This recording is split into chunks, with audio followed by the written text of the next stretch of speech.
بسم اللہ الرحمن الرحیم۔ السلام علیکم۔ آج بنات الناش کی قسط نمبر 12 ہے۔ پچھلی قسط میں محمودہ اور حسن آرا کے درمیان گفتگو ہو رہی تھی غدر میں پھرتی سے چلنے پہ۔ دراصل محمودہ نے استانی جی سے ایک اچھی عادت لے لی تھی اور وہ یہ تھی کہ صحن میں ٹہلنا۔ تو محمودہ نے نوٹ کیا کہ حسن آرا بہت سستی کی ماری ہوئی ہے، وہ ذرا سا چل کے آگے کوئی کام چیز اٹھا کے رکھنا بھی گوارا نہیں کرتی، یعنی اسے نوکروں کی عادت جو تھی۔ تو اب محمودہ جو ہے نا وہ حسن آرا کو قائل کر رہی ہے کہ تم جو ہو نا بہت ہی زیادہ سست ہو، اور یہ سستی جو ہے نا انسان کو بہت نقصان پہنچاتی ہے۔ جیسے کہ غدر میں اتفاقیہ طور پر استانی جی نے بتایا ہوا تھا اس کو کہ استانی جی کے ساتھ یہ واقعہ ہوا تھا کہ جب وہ بہت ینگ تھیں تو ابھی اتنی زیادہ ان کی ایج بھی نہیں تھی، تو ان کو تو بھاگنے دوڑنے کی عادت تھی، تیز چلنے کی عادت تھی۔ تو باقی خواتین جو ہے نا وہ غدر کے موقع پر بہت تکلیف انہوں نے اٹھائی اور وہ ہانپنے لگیں اور بہت زیادہ انہوں نے تکلیف دیکھی۔ تو یہ ٹاپک اب آگے چل رہا ہے۔ حسن آرا: جی غدر بھی ایک آفت ناگہانی تھی سو بیت گئی۔ کہیں خدا نہ خواستہ ہر روز غدر ہو رہا ہے کہ کمبخت عورتیں اس کے واسطے دوڑنے کی عادت اور بھاگنے کی مہارت کریں؟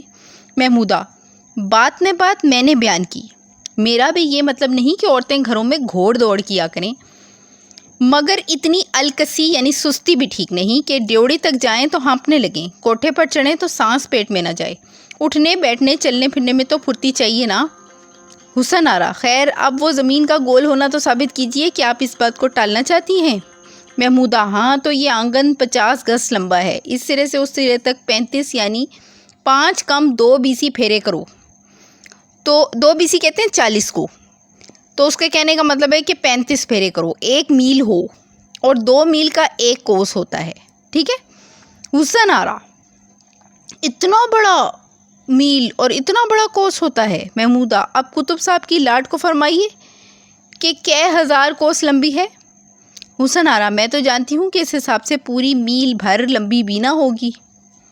محمودہ: بے شک، میل کیسا، میل کا 10واں حصہ بھی نہیں۔ یعنی اس نے سب سے پہلے اس کی غلط فہمی دور کی ہے کہ دیکھو اس صحن کی ہی ناپ سے اندازہ لگا لو کہ تم نے بغیر حساب کتاب کیے اپنے ایک جاہلانہ اندازے سے یہ کہہ دیا کہ جی کتب صاحب کی لاٹ جو ہے وہ بہت بڑی ہے، کیونکہ وہاں پہ آدمی کا سانس پھول جاتا ہے۔ تو آدمی کا سانس تو ایک ذرا سے صحن میں ایک سے دوسرا چکر لگانے سے بھی وہ پھولنے لگ جاتا ہے۔ تو یہ کیا ناپ ہوا بھلا؟ باقاعدہ اس نے سمجھانے کی کوشش یہ کی ہے کہ بات حساب کتاب اور تحقیق کے مطابق کرنی چاہیے۔ اگلا ٹاپک آ رہا ہے زمین کی جسامت اور حیت اور تقسیم۔ اور زمین بتاؤں میلوں کے حساب سے کتنی بڑی ہے؟ 24,000 میل اس کا دور ہے۔ 12 کوس کی منزل مقرر ہے، یعنی مرد لوگ جو سفر کرتے ہیں تو 12 کوس روز چلے جاتے ہیں، اور واقعہ میں آرام کے ساتھ سفر کیا جائے تو 12 کوس دن بھر کے چلنے کو بہت ہے۔ اس حساب سے اگر کوئی آدمی ناک کی سیدھ چلنا شروع کرے تو 5 برس میں جہاں سے چلا تھا وہیں آ کھڑا ہوگا اور اس کا صرف 1 پھیرا پورا ہوگا۔ حسن آرا: اللہ اکبر! اب جو میں خیال کرتی ہوں تو زمین تو بہت ہی بڑی ہے نا، بھلا تم نے کیوں کر جانا کہ 24,000 میل کا دور ہے؟ محمودہ: کتابوں سے جانا میں نے۔ ہمت والے لوگوں نے محنت اٹھا کر برسوں سفر کیا اور تمام دور ناپ ڈالا۔ خشکی کی راہ تو سیدھا چلنا مشکل ہے، کہیں بڑے بڑے 2-3 کوس کے اونچے مہینوں کی چڑھائی کے دشوار گزار پہاڑ ہیں، کہیں سینکڑوں کوس کے جنگل ہیں جن میں نہ کہیں ٹھہرنے کا ٹھکانہ ہے، نہ پانی کا آسرا، نہ راہ نہ سڑک، مگر سمندر جہازوں پر لوگوں نے سفر کیا ہے اور قطب نما کے سہارے سے سیدھ لگائے چلے گئے اور آخر کو وہیں آ موجود ہوئے جہاں سے چلے تھے۔ کیا اب بھی زمین کے گول ہونے میں کچھ شک و شبہ ہے؟ حسن آرا: 2-3 کوس اونچے مہینوں کی چڑھائی کے پہاڑ ہیں تو زمین گول کہاں رہی؟ محمودہ: ہاں زمین ایسی گول نہیں ہے جیسی ڈھلی ہوئی گولی ہوتی ہے، ٹھیک نارنگی کی طرح گول ہے۔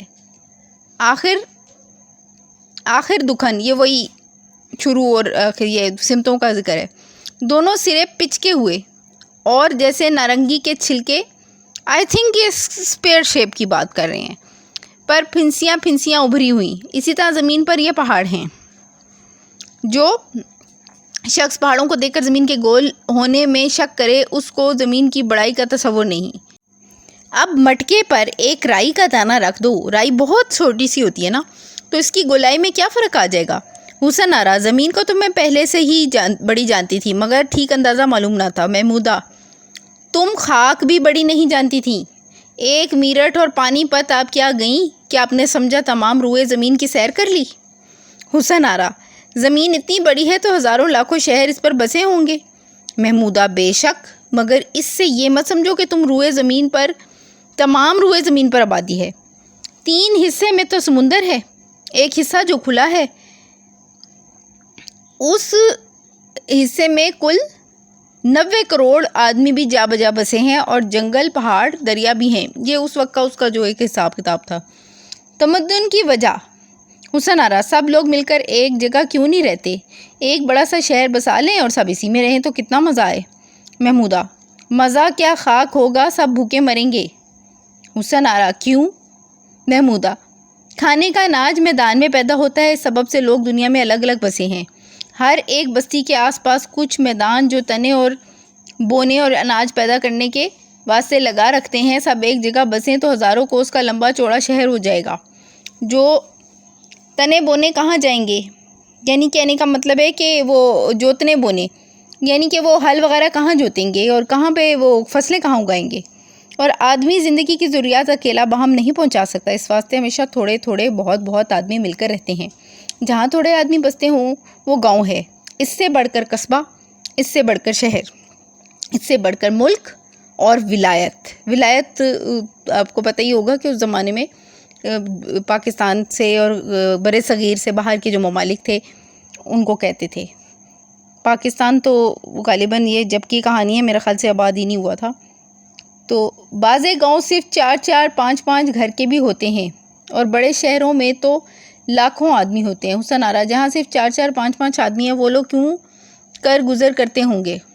محمودہ: ہم سب سے بہتر طور پر گزر کرتے ہیں. حسن آرا: کیا خاک گزر کرتے ہوں گے؟ نہ حلوائی، نہ عطار، نہ گندھی، نہ منہار، نہ بزاز، نہ کوئی اور، نہ کوئی. محمودہ: یہ چیزیں امیرانہ زندگی کے تکلفات اور شیخی اور نمود و نمائش کے بیہودہ سامان ہیں. ان کو دخل ضروریات زندگی کون کہتا ہے؟ خوب غور کر دیکھا، پیٹ بھر لینے کو دال دلیا کچھ غذا چاہیے اور تن بدن ڈھانک لینے کو موٹا چھوٹا کپڑا بھی چل جاتا ہے. اتنا بہت ہوتا ہے، بس اتنا تو ضرور ہے. اس کے علاوہ سب انسان کی خود بینی، تن پروری اور آرام طلبی کے ڈھکوسلے ہیں. سو جو چیزیں حقیقت میں ضرور ہیں گاؤں والے اپنے ہاتھوں سے پیدا کر لیتے ہیں.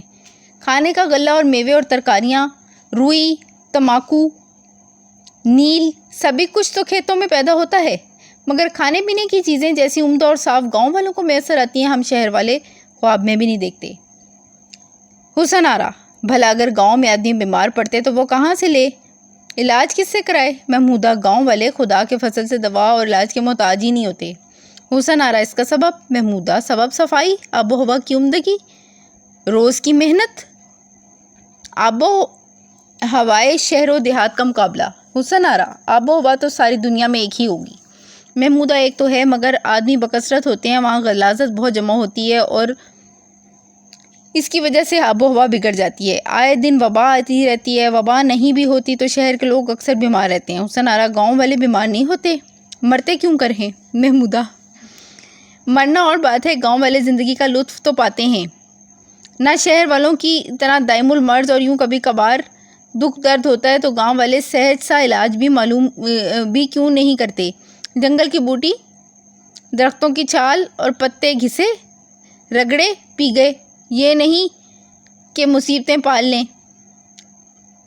یا ہسپتالوں کے چکر لگاتے پھریں. لاکھ دوا کی ایک دوا تو تازی ہوا ہے، جو شہر والوں کو عمر بھر نصیب نہیں ہوتی اور گاؤں والوں کو ہر وقت میسر ہے.